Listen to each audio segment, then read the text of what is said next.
नमस्कार साथियों, future classes YouTube channel पर आप सभी का स्वागत है। आज जो हम डिस्कशन करेंगे ऑफिसर एकेडमी टीम के द्वारा लिखित पुस्तक NCERT 360 डिग्री क्लास 6 to 12 विज्ञान।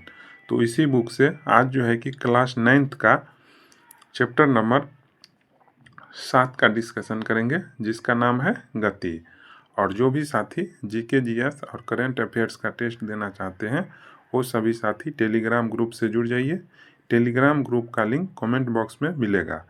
और जो भी साथी इससे पीछे का क्लास नहीं देखे हैं वो प्लेलिस्ट में जा कर के देख सकते हैं। आज जिनको भी PDF चाहिए वो भी जो है टेलीग्राम ग्रुप से जुड़ जाइए। चलिए तो आज की कक्षा को प्रारंभ करते हैं। तो पहला क्वेश्चन में दिया गया है कि कोई वस्तु गति में तभी है जब वह समय के साथ अपनी डैश को परिवर्तित करती है। तो क्या चीज़ को अपनी परिवर्तित करती है? तो गति को परिवर्तित करती है, तब हम गति में कहेंगे। तो हमारा आंसर हो जाएगा ए। ठीक है। अब डिस्कशन में दिया गया है कि दैनिक जीवन में हम कुछ वस्तुओं को विराम अवस्था में तो कुछ वस्तुओं को गतिमान अवस्था में देखते हैं। ठीक है। पक्षी उड़ते हैं, मछलियाँ तैरती है, रक्त का प्रवाह शिराओं और धमनियों में होता है तथा मोटर गाड़ियाँ चलती है। और परमाणु, अणु, ग्रह, तारे और आकाशगंगाएं सभी गतिमान हैं। हम प्रायः यह समझते हैं कि कोई वस्तु गति में तभी है जब वह समय के साथ अपनी स्थिति को परिवर्तित करती है। कहने का अर्थ यह है कि हम गति में किसी वस्तु को तब कहेंगे जब वह एक समय के साथ अपनी स्थिति यानी अपनी पोजीशन को जो है चेंजिंग करती है, तब हम क्या कहेंगे? गति में कहेंगे। ठीक है। अब नेक्स्ट क्वेश्चन है 2। इसमें कह रहा है कि किसी वस्तु की स्थिति को व्यक्त कर सकते हैं। तो स्थिति को हम व्यक्त कैसे कर सकते हैं? तो एक निर्देश बिंदु निर्धारित कर। तो हमारा आंसर हो जाएगा सी। ठीक है। गति का वर्णन दिया गया है इसमें कि किसी वस्तु की स्थिति को एक निर्देश बिंदु निर्धारित कर व्यक्त करते हैं। यानी हम किसी भी वस्तु की स्थिति कैसे व्यक्त करेंगे? तो एक निर्देश बिंदु दे देंगे, उसके निर्धारण करेंगे। ठीक है। नेक्स्ट है कि गति का सबसे साधारण प्रकार है। तो गति का सबसे जो साधारण प्रकार है वो सरल रेखीय गति है। तो हमारा आंसर हो जाएगा सी। कह रहा है गति का सबसे साधारण प्रकार सरल रेखीय गति है। हमें सबसे पहले एक उदाहरण के द्वारा इसे व्यक्त करना सीखना होगा। माना कि कोई वस्तु सरल रेखीय पथ पर गतिमान है। अब वस्तु अपनी गति बिंदु ओ से प्रारंभ कर दी है। मतलब हम मान लेते हैं कि कोई वस्तु जो है कि सरल रेखीय पथ पर जो है कि गतिशील है और वस्तु को हम अपने गति बिंदु ओ से प्रारंभ करते हैं, जिसे हम निर्देश बिंदु माना जा सकता है। ठीक है। माना कि भिन्न भिन्न क्षणों में ए बी सी वस्तु की स्थिति को प्रदर्शित करते हैं। पहले यह सी और बी से गुजरती है तथा ए पर पहुंचता है।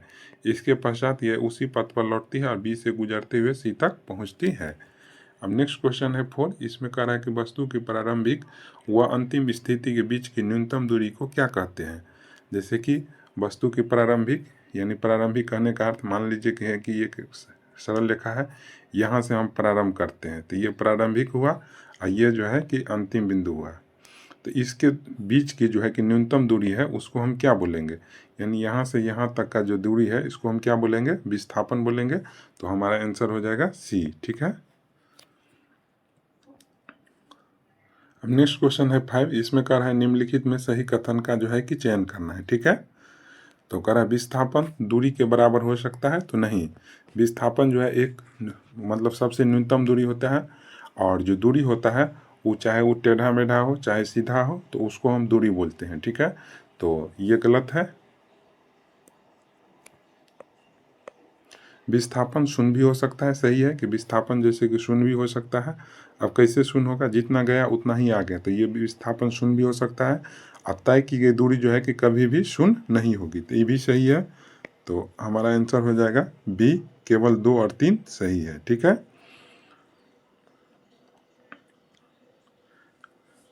डिस्कशन में दिया गया है कि क्या विस्थापन का परिणाम वस्तु के द्वारा तय की गई दूरी के बराबर हो सकता है?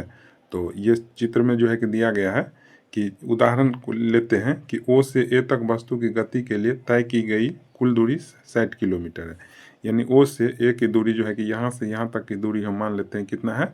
60 किलोमीटर है। ठीक है। तथा विस्थापन का परिणाम भी 60 किलोमीटर है। तो यानी न्यूनतम दूरी हुआ ओ से लेकर के तो ये भी 60 डिग्री होगा। ठीक है, ओ से ए यानी ओ से हम ए गए, यानी ओ से जो है कि ए तक गए तथा पुनः बी तक गति की गई तय की गई दूरी को मानते हैं, यानी पुनः बी तक वापस आए। तो बी तक आए तो जो है कि इधर हो जाएगा 25 किलोमीटर और 60 किलोमीटर गया तो टोटल 85 किलोमीटर हो जाएगा। जबकि विस्थापन का परिणाम क्या है, 35 किलोमीटर होगा। इसीलिए विस्थापन का परिणाम 35 किलोमीटर तय की गई दूरी 85 किलोमीटर के बराबर नहीं होगा। हम देखेंगे कि गति के दौरान विस्थापन का परिणाम शून्य हो सकता है, परंतु तय की गई दूरी जो है कि कभी भी शून्य नहीं होगा। ठीक है। अब नेक्स्ट क्वेश्चन है 6। इसमें कह रहा है कि समान समय में समान तय की गई को कहते हैं। तो क्या कहते हैं, तो उसको एक समान गति कहते हैं। तो हमारा आंसर हो जाएगा बी। अब नेक्स्ट है 7। इसमें कह रहा है कि समान समय से भिन्न भिन्न तय की गई दूरी को कहते हैं। तो भिन्न भिन्न समय में जो तय की गई दूरी होता है उसको हम क्या बोलते हैं, उसको असमान गति बोलते हैं। तो हमारा आंसर हो जाएगा ए। अब नेक्स्ट क्वेश्चन है चाल का मात्रक आता है। तो चाल बराबर क्या होता है, दूरी बटा समय। तो दूरी को जो है कि हम मीटर में सेकेंड डिनोट करते हैं और समय को सेकेंड में, तो दूरी बटा समय हो जाएगा। तो यानी हमारा आंसर हो जाएगा डी, मीटर पर सेकेंड। ठीक है। अब नेक्स्ट क्वेश्चन है 9। इसमें कह रहा है एक निश्चित दिशा में चाल को कहते हैं। तो चाल को क्या कहते हैं, एक निश्चित दिशा में चाल को हम कहते हैं वेग। तो हमारा आंसर हो जाएगा डी। कह रहा है किसी वस्तु की गति की दर और भी अधिक व्यापक हो सकती है अगर हम उसकी चाल के साथ साथ दिशा को भी व्यक्त करें।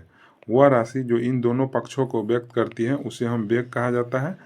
अतः एक निश्चित दिशा में चाल को हम क्या बोलेंगे, वेग बोलेंगे। ठीक है। अब नेक्स्ट क्वेश्चन है 10। इसमें कह रहा है निम्नलिखित में से सही कथन को चुनें। ठीक है। कह रहा है किसी वस्तु का वेग समान या असमान हो सकता है। सही है कि किसी वस्तु का जो वेग है वो समान भी हो सकता है और असमान भी हो सकता है। तो ये कथन जो है कि सही है। वेग वस्तु की चाल, गति की दिशा या दोनों के परिवर्तन के साथ परिवर्तित हो सकती है। यानी वेग जो है, यदि वस्तु की चाल जो है कि परिवर्तन होगा या गति की दिशा परिवर्तन होगा तो जो है कि वेग में क्या हो सकता है, परिवर्तन हो सकता है। तो ये भी कथन सही है। तो हमारा आंसर हो जाएगा सी। 1 और 2 दोनों सही है। अब डिस्कशन में दिया गया है कि किसी वस्तु की गति की दर और भी अधिक व्यापक हो सकती है अगर हम उसकी चाल के साथ साथ दिशा को भी व्यक्त करें। वह राशि जो इन दोनों पक्षों को व्यक्त करती है उसे हम वेग कहते हैं। अतः एक निश्चित दिशा में चाल को भी वेग कहते हैं। किसी वस्तु का वेग समान या असमान हो सकता है। यह वस्तु की चाल, गति की दिशा या दोनों परिवर्तन के साथ परिवर्तित हो सकती है। करा जब एक वस्तु सीधी रेखा में बदलती हुई चाल के साथ गति कर रही है तो हम इस गति की दर के परिणाम को औसत वेग द्वारा व्यक्त कर सकते हैं। कहने का अर्थ ये हुआ कि जब कोई वस्तु सीधी रेखा में अपनी चाल को बदलते हुए एक साथ गति कर रही है तो हम उसकी गति की जो दर होता है उसके परिणाम को हम औसत वेग द्वारा व्यक्त करते हैं। इसकी गणना औसत चाल की गणना के समान होती है। यदि वस्तु का वेग समान रूप से परिवर्तित हो रहा है तब दिए गए प्रारंभिक वेग और अंतिम वेग के अंकगणितीय माध्य के द्वारा औसत वेग प्राप्त कर सकते हैं। मतलब कहने का अर्थ ये हुआ, जब जो है कि वस्तु का वेग समान रूप से चेंज हो रहा है तब हम उसका प्रारंभिक वेग और अंतिम वेग को जोड़ करके उसे 2 से भागा दे करके औसत वेग निकालते हैं। तो यहाँ औसत वेग का फार्मूला हो जाएगा आरंभिक वेग प्लस अंतिम वेग बटा 2, यानी u प्लस v बटा 2। ठीक है। नेक्स्ट है कि 11। इसमें कह रहा है कि वेग में परिवर्तन की दर से संबंधित सही कथन है। तो किसी भी समय अंतराल में वस्तु के वेग में परिवर्तन शून्य होता है। तो ऐसा नहीं होता है, तो ये गलत है। किसी भी समय अंतराल पर वस्तु के वेग में परिवर्तन शून्य नहीं होता है। तो ये सही है। तो हमको ढूंढना था कौन सा कथन सही है, तो बी। केवल 2 कथन जो है सही है। तो हमारा आंसर हो जाएगा बी। अब वेग में परिवर्तन की दर के बारे में दिया गया है कि किसी वस्तु की एक समान सरल रेखीय गति के दौरान समय के साथ वेग नियत रहता है। यानी कहने का अर्थ ये हुआ कि कोई भी वस्तु जो है कि एक समान सरल रेखा पर गति है तो उस समय के साथ जो है कि वेग क्या होता है, कांस्टेंट होता है। इस अवस्था में किसी भी समय अंतराल में वस्तु के वेग में परिवर्तन शून्य है। यद्यपि असमान गति में वेग समय के साथ परिवर्तित होता है, इसका मान विभिन्न समय पर विभिन्न बिंदुओं पर भिन्न भिन्न होता है। इस प्रकार किसी भी समय अंतराल पर वस्तु के वेग में परिवर्तन शून्य नहीं होता है। ठीक है। और त्वरण का जो है कि फार्मूला होता है वेग में परिवर्तन बटा लिया गया समय। त्वरण का फार्मूला क्या होता है? तो वेग में परिवर्तन बटा लिया गया समय।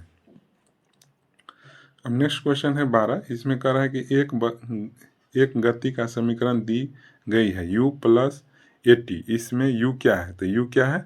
तो वस्तु का प्रारंभिक वेग है। u क्या है? वस्तु का प्रारंभिक वेग है। तो हमारा आंसर हो जाएगा b। हमारा आंसर क्या हो जाएगा? b। ठीक है। अब नेक्स्ट इसमें में जो है कि सबका जो है कि फार्मूला दिया है। v बराबर क्या होगा? तो u प्लस at। v बराबर क्या होगा? u plus at। s बराबर क्या होगा? तो ut plus half at square. और 2s बराबर v square minus u square होगा। ठीक है।